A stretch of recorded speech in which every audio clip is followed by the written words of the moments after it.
the ones who really were high. We just paid it off last month.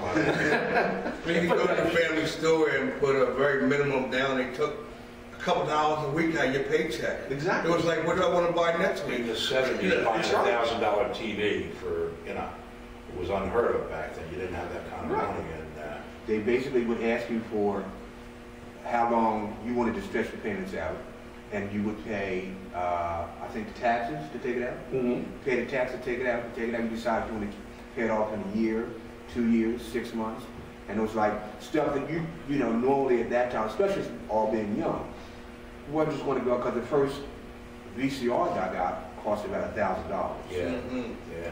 That top load VCR. Mm-hmm. I remember telling my kids that, you know, Dad's bringing a big TV home with double doors on the TV. Because it was cabinetry then. You had cabinets and your TVs and your cabinets. And my one son, whose name was Keenan, he said, yeah, right.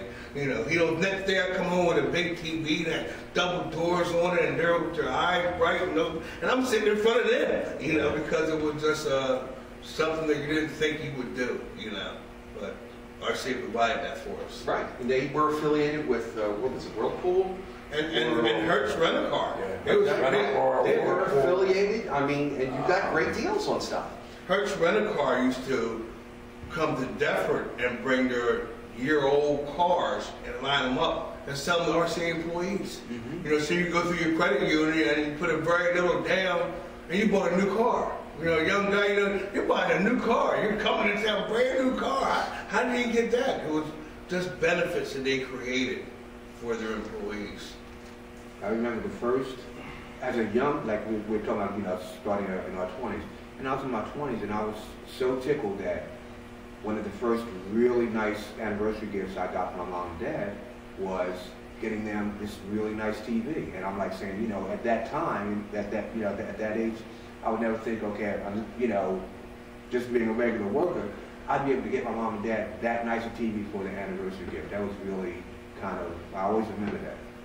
My birthday's coming up, by the way. You don't have that kind of school anymore. Well, like Tip was saying, you know, you get out at lunchtime, there'd be thousands of people. And you would have like a dozen lunch trucks, different people selling sandwiches, and probably half a dozen restaurants, bars. You had people in the plant selling sandwiches. And at 5 o'clock, I would go to my mom. This is before I worked there. And we were in an old Dodge store, and Mom would pull up out front of 10 building. 10 minutes of 5, my father would run out the front door, and I could never figure out what the big rush was. And then they would floor the Dodge door, because in another 10 minutes, it'd be like 10,000 people getting out at the same time. So it was amazing the amount of people who worked there. Yeah, there was. Plus, it's a Campbell Soup in Camden. You know, RCA was the mainstay of the city of Camden. Right. I mean, just the restaurants, everything was in that area. And it was, and you knew everybody. I mean, there would have to be at least 3 or 4 people on the block that I lived in Camden that worked for RCA. Or they worked for Campbell Soup. Whenever you went on vacation, you knew somebody. Where you went, you ran into somebody you worked with. My wife would always say, hey, you know everybody, no matter where we're going. But it's because you had so many thousands of people, you know. Right. You didn't know their names, but, you know, you would say hello or, you know. Right. Or you wear a shirt that had the logo on it. And you're in an amusement park. And all of a sudden, somebody says, oh, you work for RCA or so-so? It's like, well, yeah. Oh, well, I did too. Where did you work? And it's like, who worked in California, who was Camden, who was New York, wherever they happened to be. And they were always friendly. It's like, yeah, RCA, yeah. And you all had the same kind of stuff. They all loved working for RCA. Because it was the corporate mentality then, to take care of your people. Right. And that's what the thing was. And the people took care of the company. Because they realized it was like, you're helping me, I'm going to help you. Because I remember my father walking to work from East Camden into Camden during the snowstorm because everything was closed down. And he'd be walking to work. And he comes back and says, oh yeah, I met so-and-so, they were walking, and this one was walking. And they made the effort to go to work because they knew that was their job and they enjoyed it and wanted to do it. Yeah. What were your relationships with your coworkers like? He's here. Yeah, I was going to say, you want a few 4-letter words in this or what? People were just good to each other. You know what I mean? That worked together, you know, and even if there were people in certain areas that you didn't like I didn't care for Ron McHugh at all, you know, and he was on the other side. You know, but you know, just that, you know, there was so many people and people he just worked with, and it's not that you even went out after work, or just that coming to work in the morning and seeing, you know, somebody you know was just, you know, just great having a cup of coffee with him in the morning. Christmas time, we'd have dozens of Christmas parties throughout the whole plant. Oh yeah. No matter where you went, people coming in suits and ties, you know, instead of normal work clothes, and it was just a, you know, one big family. Little Christmas party here and there all through the plant. You'd have picnics every year. Like Chip said, the Christmas party, and at the Westmont Theater every year for the Santa Claus and all that. There were baseball leagues within the company, there was basketball leagues. Boxing matches at lunchtime. You know, a little bit before our time. That was usually like a lunch truck, though. There were a lot of things going on. So somebody took your sandwiches. I think most of you know, you get the last one, man. And like they said, when they would have the Christmas parties, I remember I started on 17 building on the second floor, and we would have one body that was always the organizer, and she would go around and she'd say, okay, so-and-so you're bringing this, so-and-so you're bringing that, Brian you're bringing this, and it was like such a family thing. So, you know, my responsibility might be to bring desserts. So just everybody would come in, and it was like, it really did feel like a family, it really did. And it was. And everything was homemade. Mm-hmm. That was the big Yeah, nobody would go, like, when we would have these parties, nobody would go to the store and get something from Acme or something like that. You'd go home and you'd cook or fix whatever it was and stuff, and you'd, you know, have it for your particular party. Right, whatever the specialty of the household was, that's what came in. Who would make lasagna, who had meatballs, who would make corned beef or whatever it was. And that was the whole thing. It was like coming to your house, but you'd have 75 people. Yeah. You couldn't have them at your house, but you brought the food there, and everybody was like, you know, having a great time. There was no, well, you know, I don't like this, or like, there was so much food, it was funny. And you just like keep it, and the next day, they bring it back in again. Yeah. Because it was like, well, we gotta eat it. So it really was, I mean, it just was hysterical, just the family. And it would, you know, my uncles worked in different departments, and all of a sudden during Christmas, they'd come up to this department, and who would come up to this department, talk to who was doing what, and everybody just, it really was a phenomenal place. Times have changed, but if you ask anybody who was there for as long as we have been, and they'll tell you the same thing, and the old timers will tell you the same kind of thing. It was not a thing for all of a sudden you're pulling something down the aisleway, and it was heavy. People would stop and give you a hand. They would be, oh, you need help? You know, we'll help you move it to wherever you're going. Could be office workers, doesn't matter. Nowadays, everybody, well, hey, you know, I'm not going to get myself dirty, I'm not going to put myself out. That times were just totally different. And it changes. It's funny about, I guess about 15 year ago, the union used to have a union party every year, and they would always invite the alumni, you know, all people that had retired.